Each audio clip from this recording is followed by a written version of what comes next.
Assalamualaikum warahmatullahi wabarakatuh. Kembali lagi dengan channel Entertainment.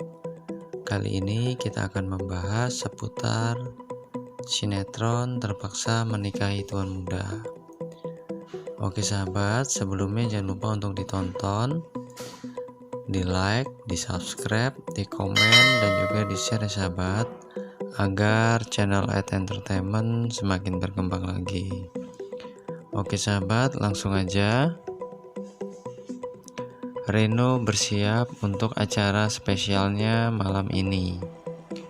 Reno juga mewanti-wanti agar mamanya Anita tidak pergi kemanapun. Reno harus pastikan semua anggota keluarga Sudirja untuk hadir dalam acaranya. Di sisi lain, Ana sedang bersiap. Ana senang semua anggota keluarga Reno setuju dengan hubungan mereka, kecuali calon ibu mertua yaitu Anita. Sementara itu Reno terus memuji kecantikannya Ana. Herman pergoki Karina yang sedang mencari barang-barang milik Sarah. Karina akan membereskan semua barang milik Sarah ke gudang. Herman merasa tersinggung. Karina secara tak langsung mengharapkan Sarah sudah meninggal. Herman pun akhirnya mengusir Karina dari kamar Sarah. Herman bersedih karena belum bisa menemukan Sarah. Herman benar-benar mengharapkan Sarah untuk kembali pulang. Herman akan memperbaiki semuanya, termasuk hubungannya dengan Marissa. Sedangkan Karina merasa kini dirinya sudah berkuasa di rumah Herman. Diam-diam Herman membeli bunga. Ternyata bunga tersebut Herman berikan untuk Marissa. Herman datang untuk meminta maaf kepada Marissa ke apartemennya. Marissa masih jual mahal. Kesalahan Herman tak mudah untuk dimaafkan karena semua begitu menyakitkan bagi Marissa. Herman juga berjanji akan memperbaiki rumah tangganya. Dan Herman akhirnya pamit. Ia meninggalkan sejumlah uang dan bunga untuk Marissa. Mata Marissa semakin berbinar-binar melihat segepok uang pemberian Herman. Bukan hanya itu, Herman juga meminta Marissa untuk berhenti bekerja. Herman akan menanggung semua kebutuhannya Marissa. Kinanti menyiapkan pakaian untuk acara dinner. Sebagai keluarga Reno, Kinanti akan mempersiapkan semuanya dengan baik. Kinanti senang dengan perubahan Reno saat ini. Semoga Reno bisa lebih bertanggung jawab. Abi berkata, kita lihat saja nanti. Saat acara dinner dimulai, Anita terlihat sangat bahagia. Tapi sebenarnya ia sudah membuat rencana lain untuk Ana. Anita memberikan Ana cheesecake. Ternyata cheesecake tersebut ada campuran kacang sehingga membuat alergi Ana kambuh lagi. Reno segera membawa Ana ke rumah sakit. Tuan Muda dan Kinanti pun menemani Reno. Eyang Marta penasaran dengan penyebab apa yang bisa menyebabkan alergi Ana kambuh. Eyang Marta juga curiga dengan kue pemberian Anita.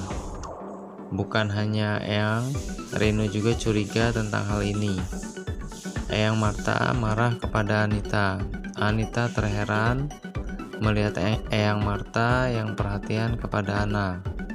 Setelah mengantar Ana pulang, Reno segera mencari kue yang sebelumnya dimakan Ana. Setelah ia coba, ternyata benar bahwa kue tersebut berbahan dasar kacang. Reno mengamuk kepada mamahnya Anita. Anita tetap ngeles kalau dia nggak tahu jika Ana alergi kacang. Melihat kejadian ini, Reno mengambil keputusan untuk segera melangsungkan pernikahan. Semua pun sangat setuju dengan rencana Reno, kecuali Anita. Reno dan Anna berdoa semoga acara mereka lancar. Tuan muda terheran-heran dengan masalah yang datang silih berganti. Kinanti mencoba membuat tuan muda tenang. Kinanti yakin jika mereka bisa melalui semuanya, nanti kehidupan keluarga tuan muda akan hidup lebih bahagia. Tuan muda merasa bahwa mereka harus pindah ke luar negeri agar jauh dari masalah. Amanda masih di balik jeruji besi. Mungkin ini adalah tempat yang pantas bagi Amanda. Amanda memang harus mempertanggungjawabkan semua kesalahannya.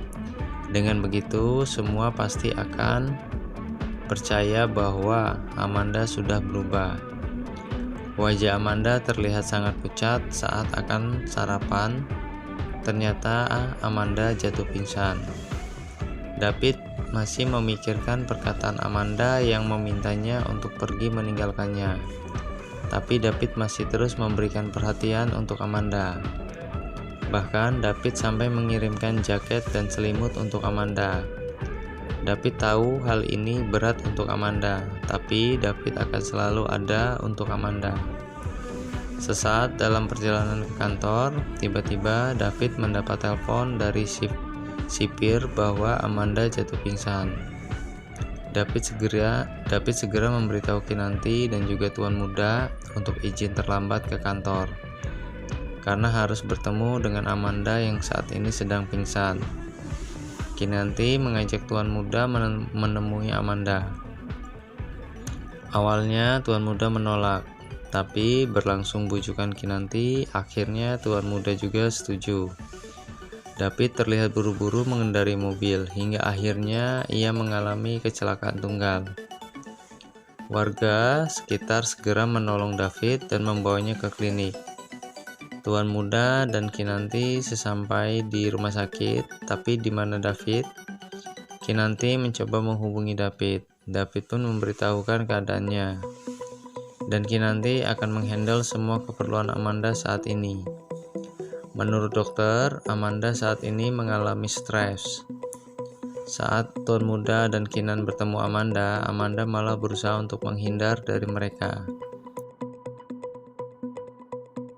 Melihat Kinanti yang bersedih, tuan muda akhirnya mencabut laporannya. Tuan muda akan membebaskan Amanda. Kinanti merasa senang dan tak lupa mengucapkan terima kasih.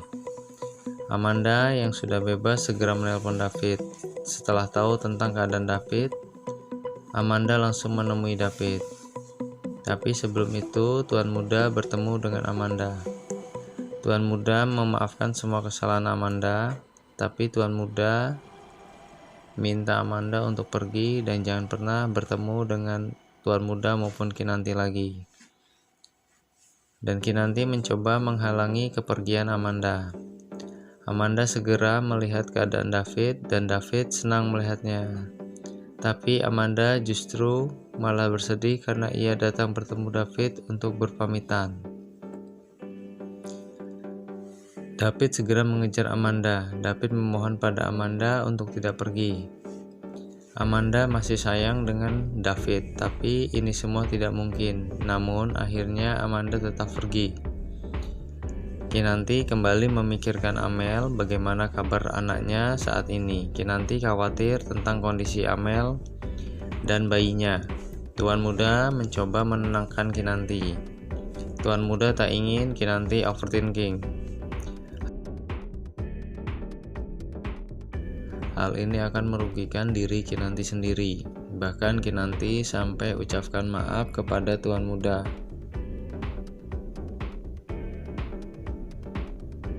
Eyang Martha selalu bikin ulah agar tuan muda dan Kinanti segera mendapatkan momongan. Kali ini dia dan Bi Jumi menyembunyikan sebuah jam alarm di tempat tidur Kinan dan tuan muda dengan maksud memberikan peringatan untuk waktunya ngadon. Namun, Justru hal ini malah membuat Kinanti dan tuan muda terkejut dan kesal. Amanda telah pergi, David merasa menyesalinya karena mereka baru saja bertemu dan kini harus berpisah lagi. Andai saja David tahu jika tuan mudalah yang menyebabkan Amanda pergi, mungkinkah David akan kecewa kepada tuan muda? Di sisi lain, Amanda merasa hal ini merupakan keputusan yang terbaik. Tuan muda sepertinya sudah melakukan cek kesuburan apakah berdasarkan hasil tes keadaan tuan muda kurang baik sehingga ia sempat berpikir bahwa ia belum bisa memberikan keturunan untuk Kinanti. Oke sahabat, hanya itu yang dapat channel Entertainment berikan. Mohon maaf jika terjadi kesalahan. Jangan lupa untuk di like, di subscribe, di komen, dan juga di share sahabat agar channel Entertainment semakin berkembang lagi. Terima kasih. Wassalamualaikum warahmatullahi wabarakatuh.